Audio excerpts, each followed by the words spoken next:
اگر یہ مقدمہ درست ہے تو سوال یہ ہے کہ اس پر اتنا اصرار کیوں ہے؟ یہ سوچ کہاں سے آئی ہے؟ دوستو، آپ کو بتاتے چلیں کہ مغرب میں لبرلزم کے تحت فرد کی مطلق آزادی کا جو تصور پروان چڑھا ہے، اس کے مطابق فرد کی جنسی اور صنفی شناخت میں فرق کیا جاتا ہے۔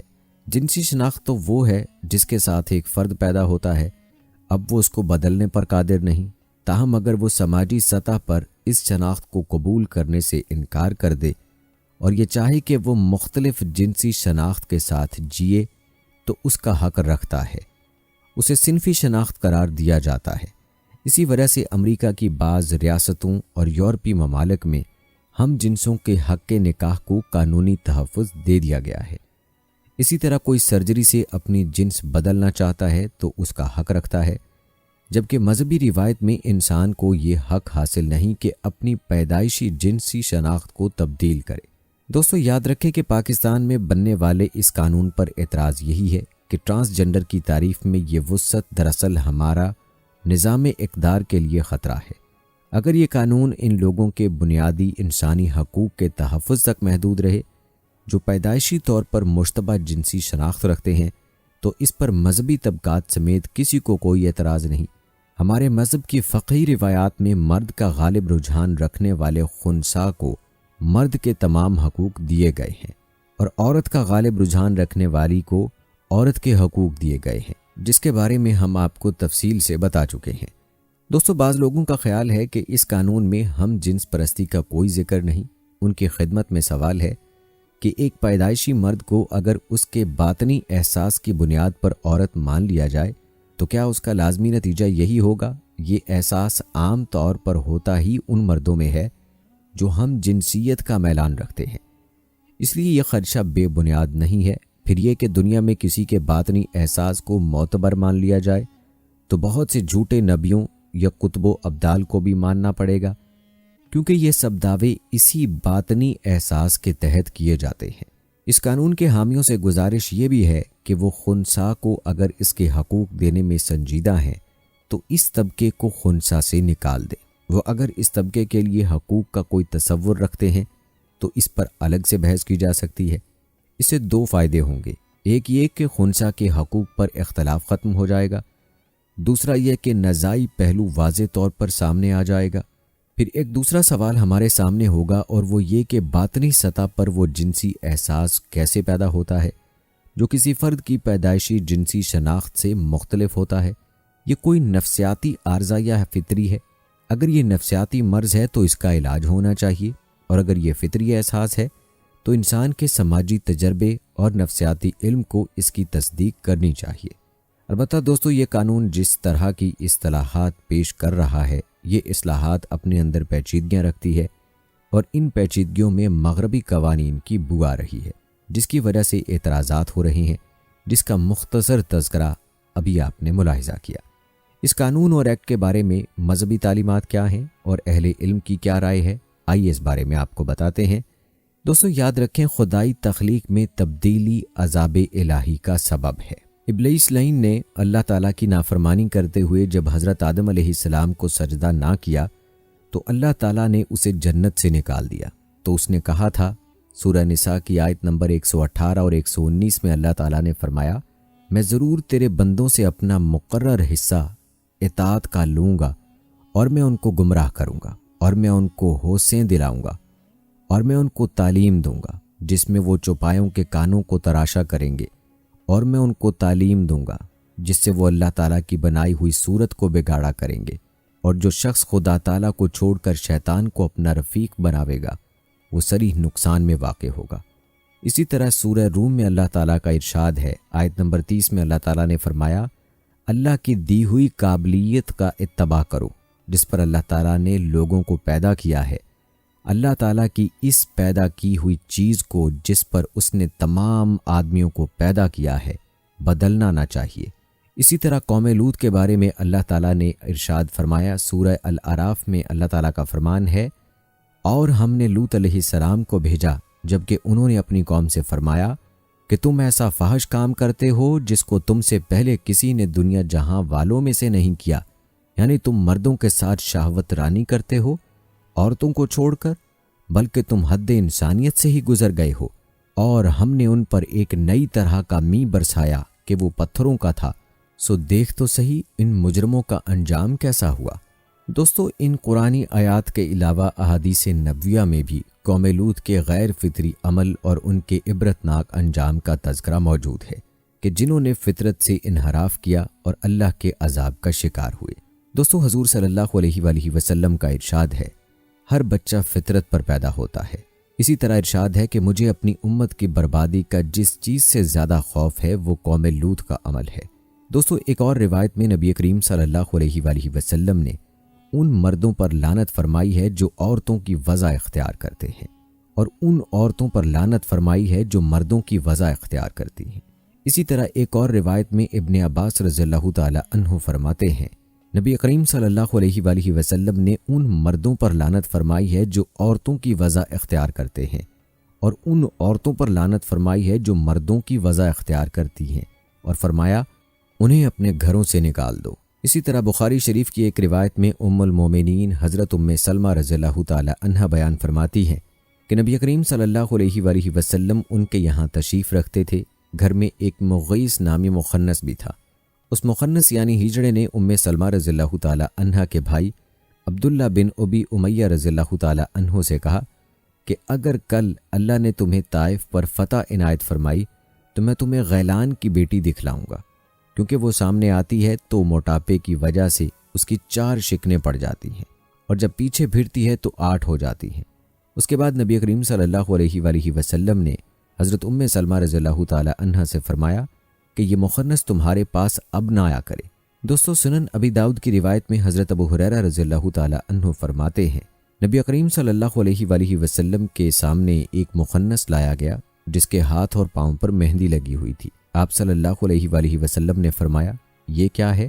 عرض کیا گیا یہ عورتوں سے مشابہت کرتا ہے۔ آپ صلی اللہ علیہ وآلہ وسلم نے اسے مدینہ منورہ سے نکالنے کا حکم دیا۔ دوستو، یہ تمام آیات اور احادیث اس لیے نقل کی تاکہ معلوم ہو کہ اللہ کی تخلیق اور فطرت کو تبدیل کرنے والوں کے بارے میں دین اسلام کا نقطہ نظر کیا ہے۔ اب آتے ہیں اس جانب کہ ٹرانسجنڈر بل کیا ہے، اس کے محرکین کون تھے، کب پاس کیا گیا، اس کے رولز کیا ہیں اور کب بنائے گئے، اور اب اس کے لیے کیا کرنا چاہیے۔ دوستو، ذرا توجہ فرمائیے گا۔ ذرائع کے مطابق 2018 میں مسلم لیگ نون کی حکومت کے آخری دنوں میں خواجہ سرا کے حقوق کی آڑ میں 4 اراکین سینٹ نے، جن کا تعلق پیپلز پارٹی، مسلم لیگ کاف، مسلم لیگ نون اور پی ٹی آئی سے تھا، اس بل کو پیش کیا، اور 7 مارچ 2018 کو سینٹ سے یہ بل پاس ہوا، اور اپریل 2018 میں قومی اسمبلی کے آخری سیشن سے اسے منظور کرایا گیا۔ حالانکہ اس وقت جمعیت علماء اسلام اور جماعت اسلامی کے نمائندگان نے اس کی مخالفت بھی کی اور کہا کہ اسے قائمہ کمیٹی میں بھیجا جائے اور جلد بازی میں قرآن و سنت سے بغاوت کے مرتکب اس بل کو پاس نہ کیا جائے، لیکن ان کی ایک نہ سنی گئی۔ یہ بل بھی عام بلوں کی طرح حقوق کے تحفظ کے نام پر پیش کیا گیا، لیکن اس کے پیچھے ایک عالمی تنظیم کا ایجنڈا تھا۔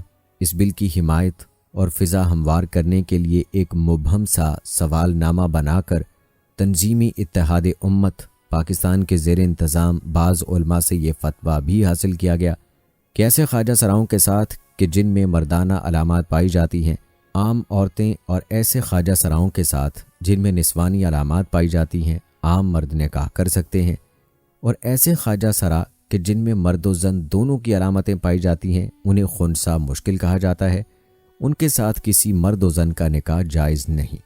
دوستو، آپ کو بتاتے چلیں کہ اس فتوے کو اس تنظیم نے بعض عالمی ذرائع ابلاغ پر اپنے فتح سے تعبیر کیا اور کہا مسلم علماء نے ماورائے صنف افراد کے حقوق تسلیم کر لیے ہیں۔ لندن کے معروف اخبار نے لکھا، پاکستان میں ماورائے صنف افراد کا اب تک آپس میں شادی کرنا ممکن نہیں تھا، کیونکہ وہاں عملے قوم لوط علیہ السلام کے مرتکب افراد کو باہم شادی پر عمر قید کی سزا دی جاتی ہے۔ دوستو، آپ کو بتاتے چلیں کہ ٹرانسجنڈر کا مطلب ہے وہ افراد جو پیدائشی طور پر جنسی اعضاء یا علامات کے اعتبار سے مرد یا عورت کی مکمل صفات رکھتے ہیں، مگر بعد میں کسی مرحلے پر مرد اپنے آپ کو عورت اور عورت اپنے آپ کو مرد بنانے کی خواہش رکھتے ہیں۔ بہرحال جب اس قانون کے مندرجات، رولز اور قواعد و ضوابط بنائے گئے تو اس قانون کی روح سے جنس کے تعین کا اختیار فرد کی ذاتی ثوابدید اور رجحان کو قرار دیا گیا اور کہا گیا کہ جنس میں تبدیلی کی بنیاد کوئی میڈیکل رپورٹ نہیں ہوگی، یعنی ایک مرد اپنی رائے سے کسی بھی وقت خود کو عورت یا عورت خود کو مرد قرار دے سکتی ہے اور تمام اداروں محکموں کو اس کے ذاتی فیصلے کو ماننا لازم ہوگا۔ دوستو ذرا سوچئے کہ جب فرد حقیقی جنسی اعضاء کے برعکس اپنی پسند سے غیر حقیقی جنس کے تعین کرنے کا قانونی بیان دے دے گا تو تمام قانونی دستاویزات بشمول نادرا، پاسپورٹ اور لائسنس وغیرہ میں اس کی پسند کردہ جنس کے مطابق تبدیلی لائی جائے گی۔ اور آپ کو بتاتے چلیں کہ یہ محض خدشات نہیں بلکہ سینٹ کو بتائے گئے جواب کے مطابق 2018 کے بعد سے نادرا کو جنسی تبدیلی کی تقریباً 29,000 درخواستیں موصول ہوئی ہیں۔ ان میں سے 14,530 مردوں نے اپنی جنس عورت میں تبدیل کروائی، جبکہ 15,000 سے زائد عورتوں نے اپنی جنس مرد میں تبدیل کروائی۔ خواجہ سراؤں کی مجموعی طور پر صرف 30 درخواستیں موصول ہوئیں، جن میں سے 21 نے مرد کے طور پر اور 9 نے عورت کے طور پر اندراج کی درخواست کی۔ دوستو آپ کو بتاتے چلیں کہ قانونی دستاویزات میں حقیقی جنس کے برعکس اپنی پسند کے مطابق اختیار کردہ غیر حقیقی جنس کے اندراج کے بعد اس کے مطابق اس فرد کا وراثت میں حصہ قرار پائے گا، یعنی وراثت میں حصہ بڑھوانے کے لیے کوئی بھی عورت بعد ازاں مرد کی حیثیت سے رجسٹرڈ ہو کر اپنا وراثتی حصہ بڑھوا سکتی ہے۔ یہ چیز ایک طرف قرآن و سنت کے قانون وراثت کی شدید خلاف ورزی ہوگی تو دوسری جانب خاندان میں لڑائیوں کی صورت میں خاندانی نظام کی تباہی کا باعث بنے گی۔ یہی نہیں بلکہ اللہ تعالیٰ کے عذاب کو دعوت دینے والے عمل اور ہم جنس پرستی کے انتہائی قبیح فعل کو فروغ دینے کا ذریعہ ہوگا۔ نیز یہ بل مذکورہ قبیح فعل کو قانونی تحفظ فراہم کرنے کا باعث بھی بنے گا۔ مثلاً 2 مردوں میں سے ایک خود کو خاتون کی حیثیت سے رجسٹر کروا کر دوسرے مرد سے، یا 2 خواتین میں سے ایک خاتون خود کو مرد کی حیثیت سے رجسٹر کروا کر دوسری عورت سے شادی کرنے کی اہل ہوگی، اور قانون اس کھلی بے حیائی اور شریعت کی خلاف ورزی کے سامنے بے بس ہوگا۔ اس کے علاوہ مذہبی مقامات، مساجد، جیلوں اور تعلیمی اداروں وغیرہ میں جنس کی بنیاد پر مخصوص مراعات و سہولیات استعمال کرنے، واش روم سمیت مخصوص مقامات پر آنے جانے اور ہاسٹلز میں رہنے وغیرہ کا حق حاصل ہوگا۔